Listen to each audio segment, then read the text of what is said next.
Welcome to Legends with Bevan Jones. Thanks to Anytime Fitness Glenelg and Bigford's Australia.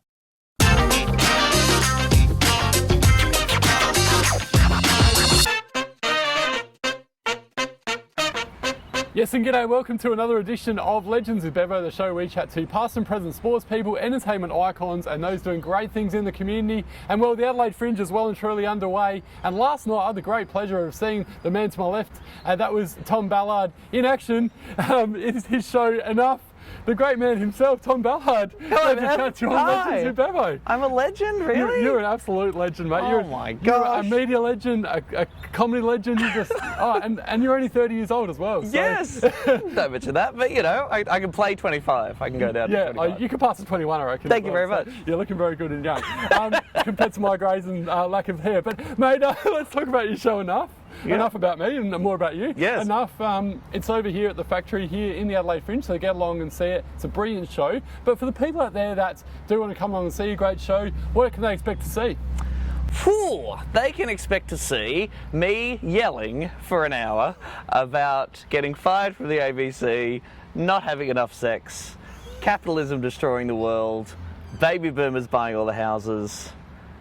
I think those are the major topics. Facebook gets a look in. I'm just yelling about everything in a hilarious way, and it's fun for the whole family. And where do you actually get your material from for the show? Well, it's sort of a combination. I mean, this show really sort of came out of a few things about me. I had this TV show on the ABC Tonightly, which got cancelled, so that was kind of funny. It was funny to get fired by the ABC and to get angry about that, and I had an audience of people who I guess hopefully like that show, who are then going to come see me do stand-up, so I got to be able to share with them the injustice of our show being cancelled.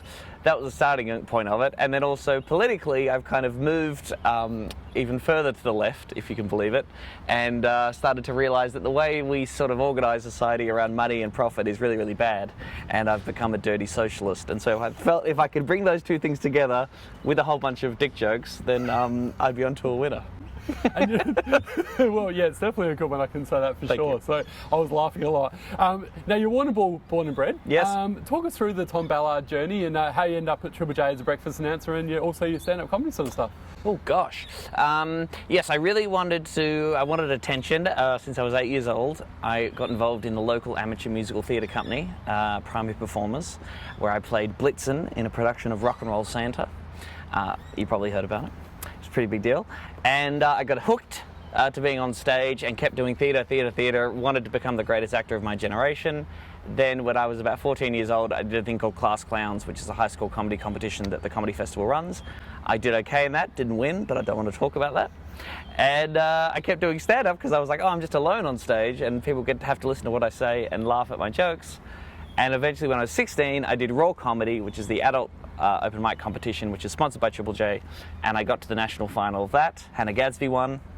You know, whatever happened to her. And Triple J, someone at Triple J saw me doing that spot, and he was like, "Oh, you seem okay-ish. Do you do radio?" And I said, "I do this crappy community radio show with my friend Alex Dyson." And they said, "Okay, can we listen to that?" And we said, "Yes." Sent them a tape, an actual cassette. They listened to it. They said, "This is terrible, but maybe with some help we could turn you into something that might be worth listening to." And the legend of Tom and Alex was born. Amazing, award-winning show, mind you, as well, and I used to love listening to you guys in the morning. Thank you very much. Say go to Alex as well, he's doing a great job, no doubt. No doubt. We'll go down to the... He's not here though, is he? On Legends with Bevo. I'll have to get him an old time, so if you're watching Alex up. But no, obviously, you mentioned before the acting thing. Serious question, I know it's hard to ask a serious question to a comedian, but did you ever think about going down the home and away and neighbours path? Or? Well, I have respect, particularly for the Australian actors who are like crazy, like Margot Robbie or whatever, who did all the hard yards, and the Hemsworths, they did their years on those, let's be honest, terrible TV shows. And then, eventually made the move and have made it really big, making fantastic work. That's great. But I guess I was always really probably pretty snooty and look down my nose at that kind of stuff. I would love to do more acting. I think I'm an okay actor at playing a version of me. It's very, very tight barometer of my range. But I really love theatre and I love making theatre. I'd love to do more of that. I'm writing a play at the moment actually for theatre in Melbourne, so I want to do more of that kind of thing. Yeah, I love doing stand-up and it's really fun, but when you get the chance to create something new, like, you know, Josh Thomas did with Please Like Me, or Rosehaven, Celia and Luke make with that, you know, those shows are really special. Those kind of projects are really cool. I'd love to do something like that one day, yeah.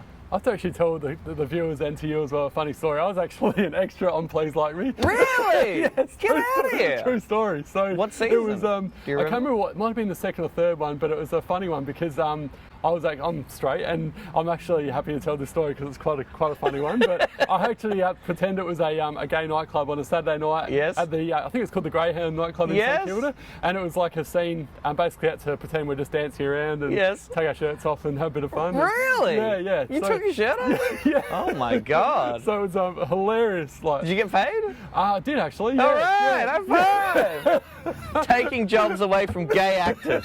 How dare you? I thought you'd like that one, mate. So yeah, that was there's something to tell there. I didn't get a spot on Please Like Me. You never called me. Oh, we better get in touch with Joss and say what's going on, mate. So should have sorted that out. I'll take my shirt off in the background of the Greyhound. Yeah. I'm sure you got a good rig as well. So absolutely not. But thank you. Now, last night you mentioned as well something about walking dogs, and the missus has told me that walking dogs can actually be a good way of making some dollars. So can you give us some tips here? Oh God. Yeah, I talk about the jobs I've done before comedy, and when I was 11 years old, I started my own dog walking business, which I advertised as Tom Ballard, Lord of the Leash, because I was a very cool child. And I only got one client. It was this old lady named Mrs. Godfrey, who had a large German Shepherd named Thumper, who was very hairy and extremely energetic and bigger than me, really, when I started walking him. And she paid me $1 a walk. So it wasn't very lucrative at all. And then after a while, I couldn't sort of quit because she sort of guilt-tripped me into keep doing this business. And sometimes she didn't have enough money. She didn't have $1 coin. So it was a real exploitation. But I guess it was good exercise, and I loved Thumper a lot. He was great. Yeah. So not a bad gig then. Your wife walks dogs? No, she said I should try and find another job okay. to make some extra dollars to pay for our wedding. So. Stop dancing in gay clubs in the background of TV series and interviewing comedians at a garden. Get a real job. Get a real job, exactly. Come on. So, yeah. Now, as mentioned before, you grew up as a Warnambool lad. Did you play any sport or like footy or cricket or any sport like that in Warnambool? Why do you ask? Because don't I look like an athlete? It's a country town thing, isn't it? What people do, you play sport.